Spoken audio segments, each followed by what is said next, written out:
Hello friends, आज हम UP TET maths के जूनियर लेवल के पिछले सालों में आए कुछ सवालों को सॉल्व करेंगे। ठीक है, तो चलिए पहला क्वेश्चन देखते हैं।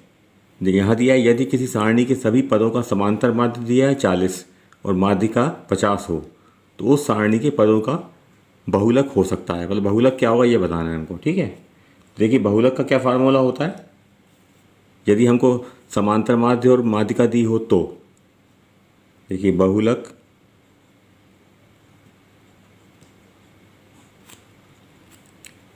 ये होता है 3 गुणे माध्यिका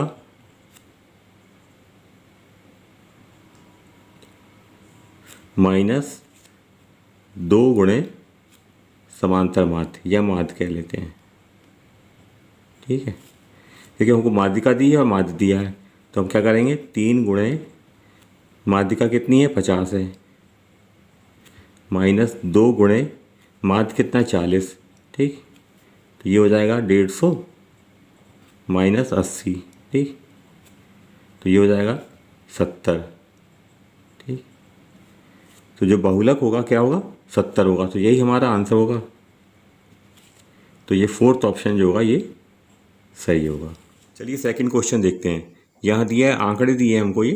ठीक है, इसका हमें बहुलक बताना है। ठीक है, देखिए बहुलक क्या होता है, इसमें से हम क्या करेंगे, नंबरों को अलग अलग कर लेंगे। कौन सा नंबर कितनी बार आया है ये देख लेंगे और जो नंबर ज़्यादा बार आया होगा वो इसका बहुलक होगा। ठीक है, तो देखिए 29 पहले देखते हैं कितनी बार आया है इसमें। देखिए 1 2 बार आया है। ठीक है, उसके बाद 25 1 2, उसके बाद 38 1 2 3, फिर देखते हैं 22, देखिए 22 एक बार आया है। ठीक है, तो ये नंबर हमने सेलेक्ट कर लिए। ठीक है, अब इसमें देखिए ये जो 38 है ये 3 बार आया है इसमें, तो क्या होगा, यही इसका बहुलक होगा, यानी ये सेकंड ऑप्शन जो होगा ये सही होगा। चलिए थर्ड क्वेश्चन देखते हैं। यहाँ दिया गया है कि दिए गए पाई आरेख में एक घर के निर्माण के खर्च को दर्शाया गया है। यदि घर के निर्माण का कुल खर्च ₹15 लाख रुपए है तो मजदूरी में खर्च हुआ। ठीक है, तो देखिए ये हमको चार्ट दिया, पाई चार्ट बना के, तो देखिए इसमें मजदूरी में क्या है 90 डिग्री दिखा रहा है, मतलब ठीक है ये। तो देखिए वैसे भी 90 डिग्री क्या होता है, पूरे का 360 का 1/4 होता है। ठीक है, तो हम इसका 1/4 निकाल लें तो हमें मजदूरी का अमाउंट पता लग जाएगा कितना है। ठीक, वैसे निकालना है तो क्या करेंगे, हम इसको 90 डिग्री है, कुल कितना होता है 360 होता है पूरा राउंड में। ठीक है, ये चार सब मिला के 360 होता है, तो गुणे क्या करेंगे,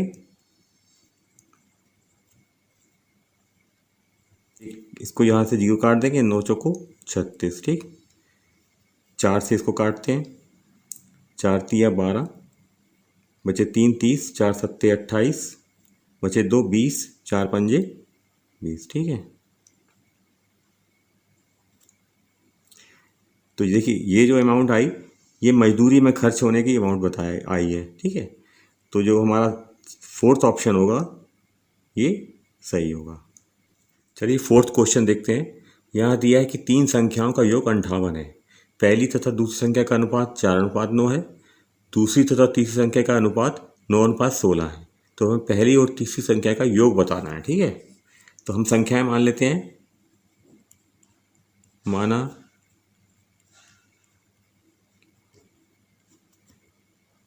क्या है, ए बी और सी है, 3 संख्याएं हैं। ठीक है, देखिए पहली और दूसरी का अनुपात क्या है 4:9, यानी ए अनुपात बी क्या है 4:9।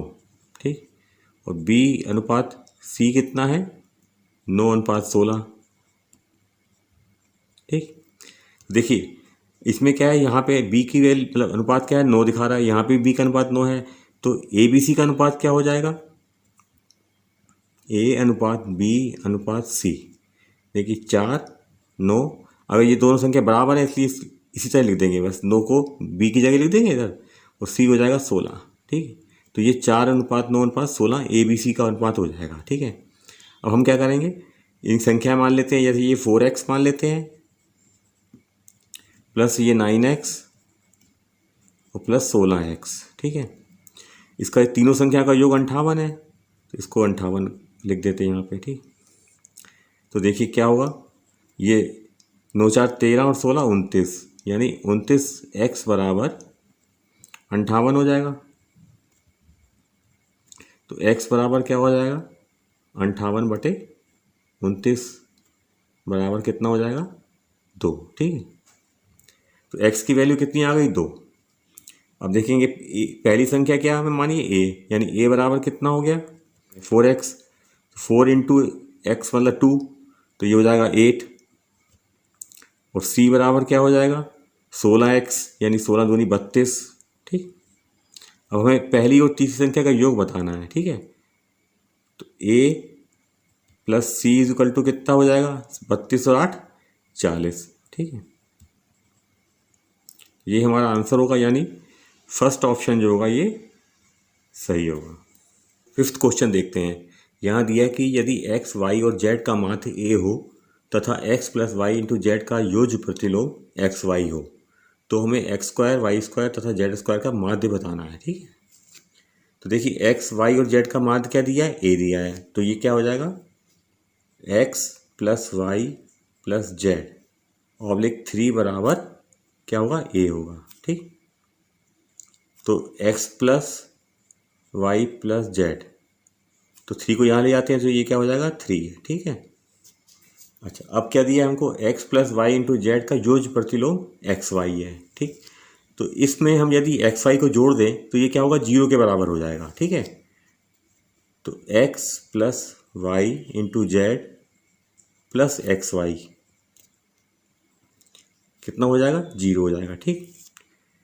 तो इसको खोल लेते हैं, तो ये हो जाएगा जेड एक्स या x z plus Y Z plus x y बराबर कितना होगा, 0। एक्स स्क्वायर, वाई स्क्वायर तथा जेड स्क्वायर का माध्य निकालना है हमको, ठीक। ये कितना हो जाएगा, x square plus y square plus z square बटे 3, ठीक। अब हम क्या करेंगे, इसको खोल लेते हैं, देखिए कैसे। ये हो जाएगा X plus Y plus Z का whole square minus 2 into x Y plus Y Z plus X Z, ठीक। और इसके नीचे क्या है, 3 है, ठीक। देखिए x plus Y plus z बराबर कितना है, 3a है। तो यहाँ पे हम 3a रख देते हैं, ठीक। इसका स्क्वायर कर देते हैं, ठीक। Minus 2 into x y y z x कितना है, 0 है। ये 0 रख देते हैं यहाँ पे, और बटे 3। ये तो 0 हो जाएगा, ये हो जाएगा 9a स्क्वायर ऑब्लिक 3, ठीक। 3 से ये कट जाएगा 3 बार, ठीक। तो ये हो जाएगा 3a स्क्वायर, ठीक है। तो जो एक्स स्क्वायर, वाई स्क्वायर तथा जेड स्क्वायर माध्य कितना होगा, 3a स्क्वायर। तो यही हमारा आंसर हो जाएगा, ठीक है। यानी ये थर्ड ऑप्शन होगा, ये सही होगा। चलिए क्वेश्चन नंबर 6 देखते हैं। यहाँ दिया है कि रुपये 234 को 3 व्यक्तियों ए, बी और सी में 1/2, 1/3 और 1/4 के अनुपात में बांटा जाना था, परंतु गलती से 2:3:4 के अनुपात में बांट दिया। किसको सबसे अधिक और कितना लाभ हुआ, ये बताना है आपको, ठीक है। देखिए यहाँ पे क्या है, ए, बी, सी 3 व्यक्ति हैं, ये इनका अनुपात क्या है, जो इसमें अमाउंट बटनी थी, ए अनुपात बी अनुपात सी, कितना 1/2 अनुपात 1/3 अनुपात 1/4, ठीक है। तो इसको हम सिंपल बना लेते हैं, कैसे, देखिए यहाँ 2 3 4 का एलसीएम ले लेंगे, तो ये कितना हो जाएगा, 12, ठीक है। अब हम 2 से 12 को डिवाइड करेंगे तो 6 बार जाएगा, तो यानी ये ऊपर यहाँ पे 6 अनुपात आ जाएगा, ठीक। इसके बाद 3 से 12 को करेंगे तो 3 चौको 12, तो 4 एकम 4, यानी ये 4 हो जाएगा दूसरा। और यह 4 से काटेंगे 12 को, 4 तिया 12, 3 एकम 3 यानी 3। तो ये ए बी सी का ये अनुपात आ जाएगा 6:4:3, ठीक है। इस अमाउंट में, मतलब इस रेशियो में अमाउंट को बांटना था हमें, पर गलती से बांट किस में दिया, 2, 3, 4 में, A अनुपात B अनुपात C, किस में 2, 3 और 4। ठीक है, देखिए यहाँ पे C को सबसे कम मिलना था पैसा, ठीक है, पर यहाँ पे C को क्या मिल गया, ज़्यादा मिल गया। ठीक है, तो कितना ज़्यादा मिल गया ये निकालना है हमको। ठीक है, वैसे तो देखिए ऑप्शन में C एक ही बार है, यानी ये 4th ऑप्शन सही होगा इसका। ठीक, पर यदि ये अमाउंट निकालनी है तो कैसे निकालेंगे, C को जो लाभ कितना हुआ,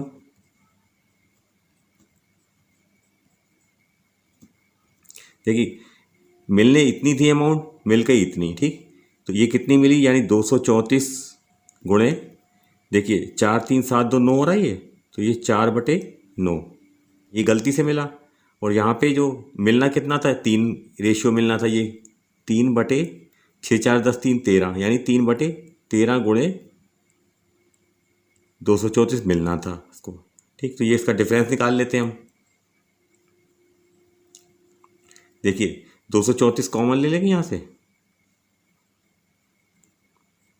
तो ये बचेगा 4/9 माइनस 3/13।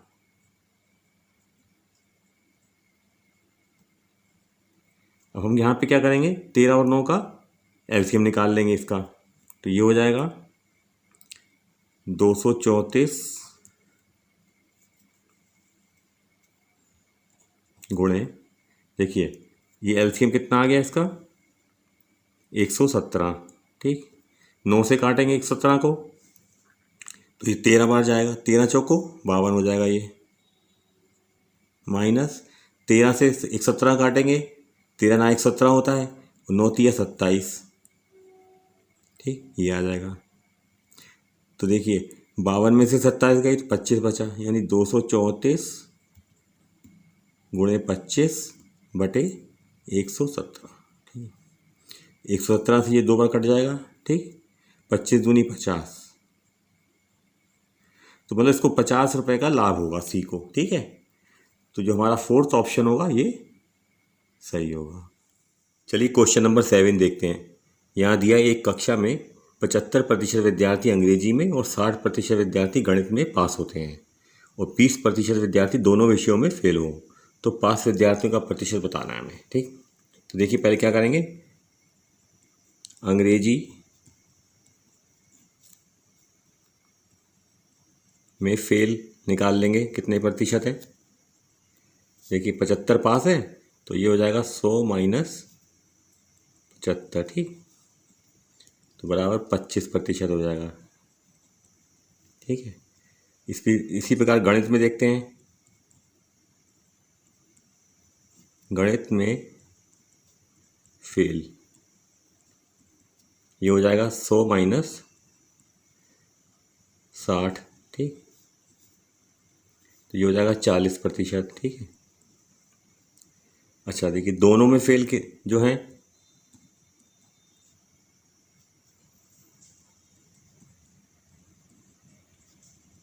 वो कितने हैं, 20% हैं। ठीक है, तो हमें क्या करना है, पास विद्यार्थी की संख्या निकालनी है, पास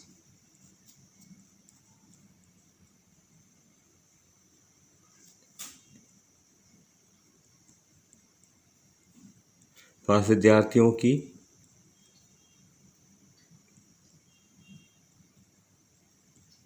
प्रतिशत में निकालनी है। ठीक है, तो हम क्या करेंगे, 100 में से कुल 100 होता है, इन दोनों को जोड़ लेंगे, 40 और 25, 40 प्लस 25। ठीक, ये 100 में से माइनस करना है हमको। ठीक है, 40 प्लस 25 और माइनस 20। ठीक है, तो ये हो जाएगा 100 माइनस 40 और 25 65, 65 में से 20 गए 45, तो ये कितना हो जाएगा, 100 में से 45 गए तो 55%। ठीक है,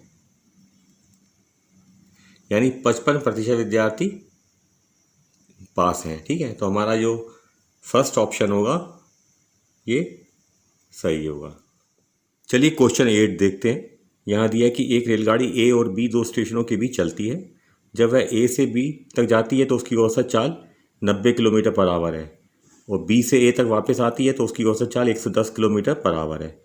तो हमें संपूर्ण यात्रा में औसत चाल बतानी है उसकी। ठीक है, देखिए जब ए से बी तक जाती है तो औसत चाल कितनी है, ए से बी तक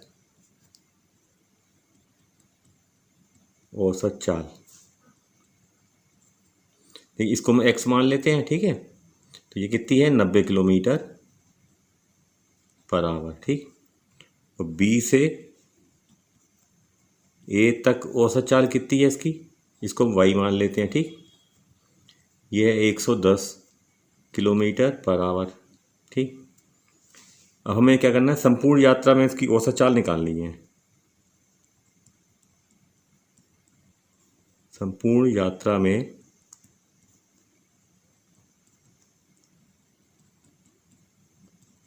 औसत चाल, देखिए इसके लिए फॉर्मूला होता है 2 into x y upon x plus y. ठीक है, एक्स और वाई क्या है, ये ए से बी तक औसत चाल और बी से ए तक औसत चाल वाई है इसकी। ठीक, देखिए इसमें रख देते हैं इसको, 2 इंटू एक्स कितना है 90 इंटू वाई है 110 और नीचे एक्स प्लस वाई यानी 90 प्लस 110। ठीक, तो देखिए ये कितना हो जाएगा, 2 गुणे 90 गुणे 110 है,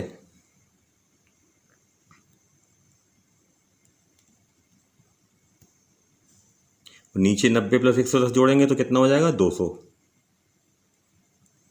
ठीक, अब इसको 2 से काट देंगे, ये हो जाएगा 100। ठीक, और ये दोनों जीरो इससे कट जाएंगी। ठीक है, तो 11 इंटू 9 बचा, तो 11 नाम 99। ठीक है, तो संपूर्ण यात्रा में औसत चाल क्या होगी, 99 किलोमीटर पर आवर। ठीक, तो ये हमारा सेकंड ऑप्शन जो होगा ये सही होगा। चलिए नेक्स्ट क्वेश्चन देखते हैं। यहाँ दिया है एक पासे को एक बार फेंका जाता है, तो अभाज्य संख्या आने की प्रायिकता बतानी है हमको। ठीक है, तो देखिए पासे में 6 अंक होते हैं 1 से 6 तक, तो 1 से 6 तक, अब कितनी 6 तक अभाज्य संख्या कितनी होती है,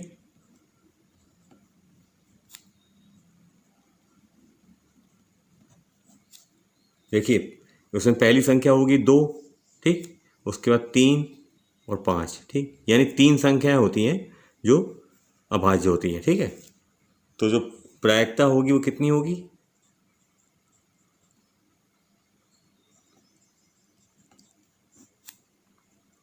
देखिए 3 अंक 3 होते हैं इसमें अभाज्य संख्याएं और कुल उसमें 6 होती हैं संख्याएं पासे में। ठीक है, तो 3/6 यानी 1/2। तो जो इसकी प्रायिकता होगी अभाज्य संख्या आने की वो 1/2 होगी। तो ये हमारा थर्ड ऑप्शन जो होगा ये सही होगा।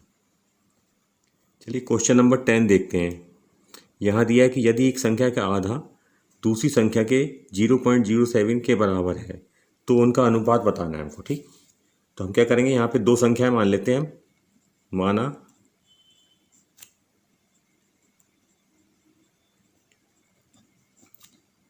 क्या है, ए और बी है। ठीक, तो वो कह रहा है एक संख्या का आधा यानी a/2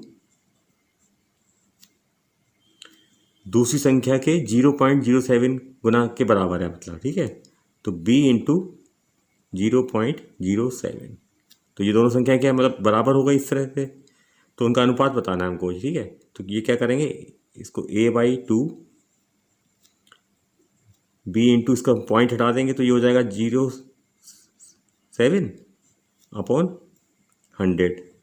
ठीक, क्योंकि 2 नंबर के बाद यहाँ पॉइंट था 2 अंक के बाद। ठीक है, तो अब हम a अनुपात b निकालना है हमको, तो a/b, b को नीचे लेगा यहाँ पे, 2 यहाँ आ जाएगा, 2 इंटू 7/100। ठीक, 2 से इसको काट देंगे तो ये 50 बार कटेगा। देखिए a/b इक्वल टू 7/50 आ गया, तो इससे क्या मालूम पड़ गया आपको, a/b बराबर क्या होगा, 7:50। ठीक, 7:50 का होगा इसमें। तो ये थर्ड ऑप्शन जो होगा हमारा ये सही होगा। यदि आपको मेरा यह वीडियो अच्छा लगा हो तो प्लीज़ मेरे वीडियो को लाइक करें, चैनल को सब्सक्राइब करें और बेल आइकन को प्रेस करें ताकि आने वाले नए वीडियो की नोटिफिकेशंस आपको मिलती रहे। Thank you.